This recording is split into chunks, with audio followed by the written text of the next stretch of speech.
Hello friends, एक बार फिर से पॉलिटी में ही हम जो है अगला टॉपिक लेते हैं। संसद की कुछ निधियां होती हैं, कई प्रकार की निधि होती हैं जिनके बारे में हम यहाँ पे बात करेंगे।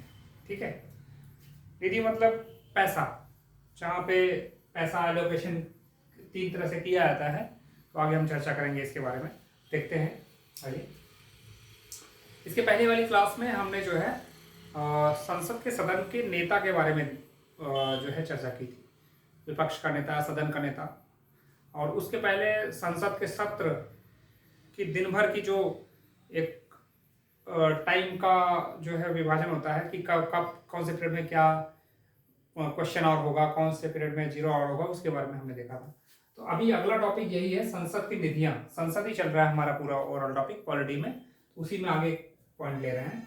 संसद की निधियां, देखिए संसद की में हमारे पास मुख्यतः ये 3 तरह की निधि होती है। ठीक है, हिंदी में अगर हम बात करें तो जो सबसे इंपॉर्टेंट है, पहला भारत की संचित निधि। भारत की संचित निधि, इसी को कंसोलिडेटेड फंड ऑफ इंडिया कहते हैं। ठीक है, भारत की संचित निधि, इसी को कंसोलिडेटेड फंड ऑफ इंडिया बोला जाता है। दूसरी है आकस्मिक निधि, इसको कहते हैं contingency fund of India. Contingency fund of India, आकस्मिक निधि। ठीक है, तीसरी है लोक लेखा निधि। लोक लेखा, पब्लिक अकाउंट ऑफ इंडिया। ठीक है, लोक लेखा निधि, पब्लिक अकाउंट ऑफ इंडिया। तो 3 हो गई, consolidated fund of India, Bharat की संचित निधि, कंटीजेंसी फंड ऑफ इंडिया, आकस्मिक निधि, पब्लिक अकाउंट ऑफ इंडिया, लोक लेखा निधि। ठीक है, ये 3 तरह की हमारे पास भारत सरकार के पास या संसद के पास ये 3 तरह की निधियां हैं।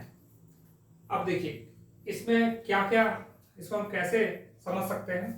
कंसोलिडेटेड फंड ऑफ इंडिया, ये आपका एक कंसोलिडेटेड इंडिया का फंड होता है, पूरा कंप्लीट, मतलब मुख्यतः इंपॉर्टेंट जो होता है सबसे ज्यादा यही होता है। इसमें क्या क्या आता है, जैसे भारत सरकार जो भी राजस्व, रेवेन्यू, टैक्सेस, उधार, लोन और ब्याज से जो भी पैसा कमाती है वो सब इस फंड में जमा होता है।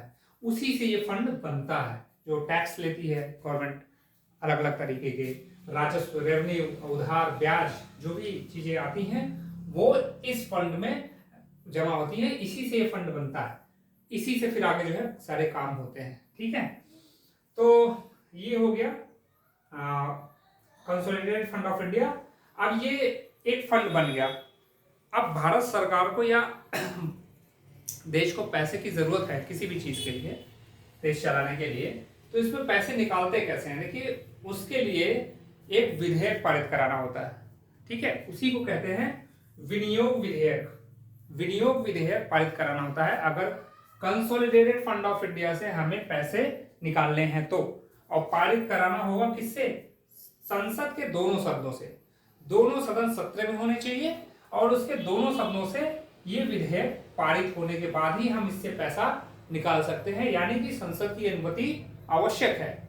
इसमें जो है बिना संसद की अनुमति यानी विधेयक ये पारित कराए बिना आप कंसोलिडेटेड फंड ऑफ इंडिया से पैसे नहीं निकाल सकते, भारत सरकार नहीं निकाल सकती। संसद सत्र में होता है तभी ये काम पॉसिबल है। ठीक है, अब देखिए एक और भी एक्सपेंडिचर है, मतलब फंड से हम क्या करते हैं, भारत सरकार अपना एक्सपेंडिचर क्या क्या करेगी वही पैसे निकालती है। एक तरह का और एक्सपेंडिचर है जो हम जिसको कहते हैं चार्ज एक्सपेंडिचर। ठीक है, चार्ज एक्सपेंडिचर वो चीज है जो कि डिफाइंड है। ऐसे एक्सपेंडिचर जो कि डिफाइंड है, होना ही है, खर्च ही होगा, तो वो एक्सपेंडिचर हमें कहे जाते हैं चार्ज एक्सपेंडिचर। तो ये जो है इसके लिए विनियोग विधेयक पारित करने की आवश्यकता नहीं होती है।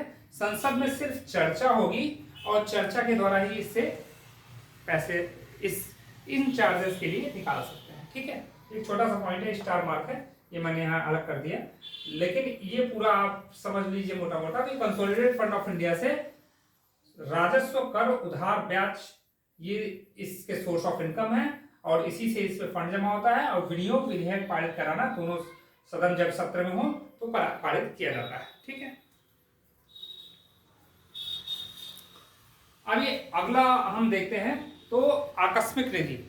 आकस्मिक निधि नाम से पता चल रहा है, आकस्मिक निधि यानी कि कंटिजेंसी फंड ऑफ इंडिया, मतलब जब भी किसी समय अचानक से पैसे की आवश्यकता पड़ जाए देश को, तो यानी इमरजेंसी फंड, क्योंकि इमरजेंसी फंड की जरूरत हो और उस समय संसद सत्र में ना हो, संसद सत्र में होगा तब तो फिर इससे हो जाएगा, लेकिन संसद सत्र में नहीं है, तो अगर इमरजेंसी फंड की जरूरत पड़ेगी तो वो यहीं से ली जाती है, आकस्मिक निधि। ये एक मतलब हमारा एक प्रोविजन है कि अलग से एक पैसे जो है रखा जाता है इसमें केवल इमरजेंसी फंड के लिए, ठीक है। ये किसके नियंत्रण में होता है? राष्ट्रपति के नियंत्रण में होता है। इसकी निगरानी कौन करता है? वित्त सचिव इसकी निगरानी करता है, ठीक है।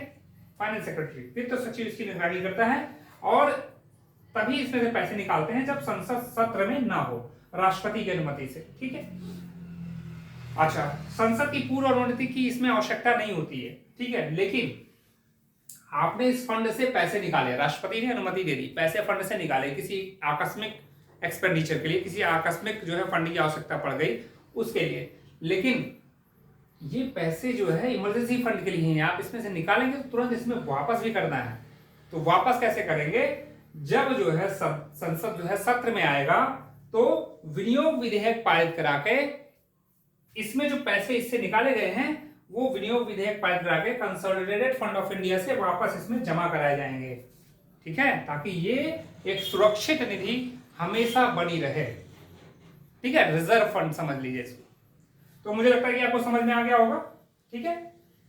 अगला देख लेते हैं लोक लेखा निधि, पब्लिक अकाउंट निधि। इसमें क्या होता है? इसमें जितनी भी फिक्स्ड डिपॉजिट्स हैं, एफडीज हैं, गवर्नमेंट की भविष्य निधियां हैं, वो सारी चीजें जो है इस अकाउंट में होती हैं, और इसमें जो है विधेयक पारित कराने की आवश्यकता नहीं होती है, ना ही संसद की कोई अनुमति लेने की आवश्यकता होती है।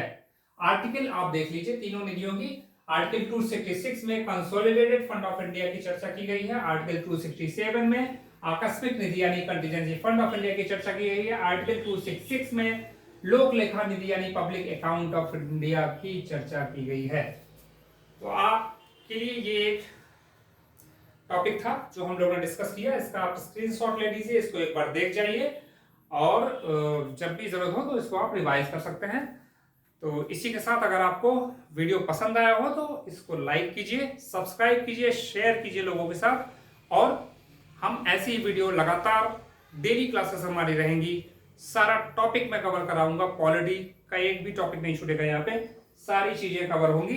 तो आप जो है इसमें रेगुलर विजिट कीजिए वीडियो चैनल को, हमारे चैनल को सब्सक्राइब कीजिए, और अपने कमेंट जरूर दीजिए, रिव्यू दीजिए कि आपको कौन से टॉपिक और चाहिए, ठीक है।